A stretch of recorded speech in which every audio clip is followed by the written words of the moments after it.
So when I was reading in one of your articles, what I liked about it is you brought up E-Verify, but you also brought up that E-Verify is like a tool to use, but it isn't the only solution. And so from your vantage point, you kind of view it as, hey, we should implement a bunch of things in order to combat the illegal immigration problem. And so outside of E-Verify, I guess I would ask you, what other, tools or steps you think we can take as a country to, bring down the illegal immigration numbers? There are three things I think that we can do that would make a big difference. And the wall is not necessarily one of them. I'm not against it, but it's not that important. The first is E-Verify. The second is, again, something people probably think we already have. We need a fully working check-in, check-out system for foreign visitors, because a big share of illegal aliens are not people who jump the border. They're people who come in as tourists or students or whatever, and then just never leave because nobody's looking for them. And our check-in part, like when you come here as a foreigner and you have to go through immigration at the airport, that's a lot better than it used to be. 9/11 really did wake up some people, and that's been improved. It really has been improved. I mean, there are things in the government that can get better, and that's been one. The problem is the check out part is still a joke. Well, if you don't know which visitor has checked out, you don't know who's still here. The visa overstayers, they call them, and nobody's looking for them. They've done little steps, baby steps to improving that. It's nothing. So making sure that is up and running is make a huge impact.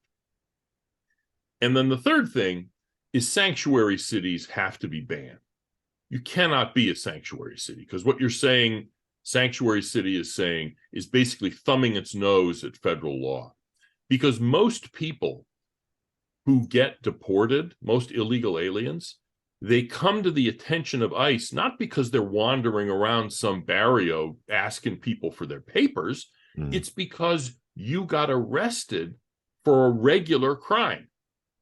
In other words, you beat up your girlfriend, you sold drugs, drove drunk, whatever it is. And then when the cops scanned your fingerprints, because it's all scanned now, there's no like ink. Like when I was a kid, the police shows, you're putting your fingers on an ink pad and rolling it on paper. It's all digital electronic now, even in, the remotest sheriff's department somewhere, in the country.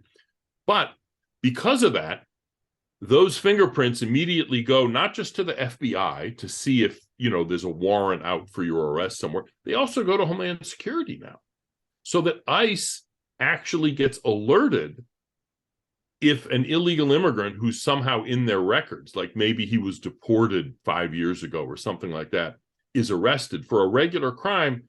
That comes up, it's flagged. And if ICE has the resources to go get that person, they let the jurisdiction know, hey, please hold on to him for 48 hours beyond when you might let him go, because we want to come and pick him up. What a sanctuary city means is they say, screw you, we're not going to do that. We're just going to let them go. And that can't be allowed, both because it's outrageous, but also that's the main way that the federal government will learn of illegal immigrants. And quite frankly, they're the ones you want to deport first anyway. You can't deport everybody. It's just not realistic. So how about deporting the ones who get arrested for other crimes and focus on that first? And sanctuary cities make that impossible. It can't be allowed. And there's ways you can do it. You can deny federal funding, what have you, but Congress needs to make it clear that that's not going to be tolerated.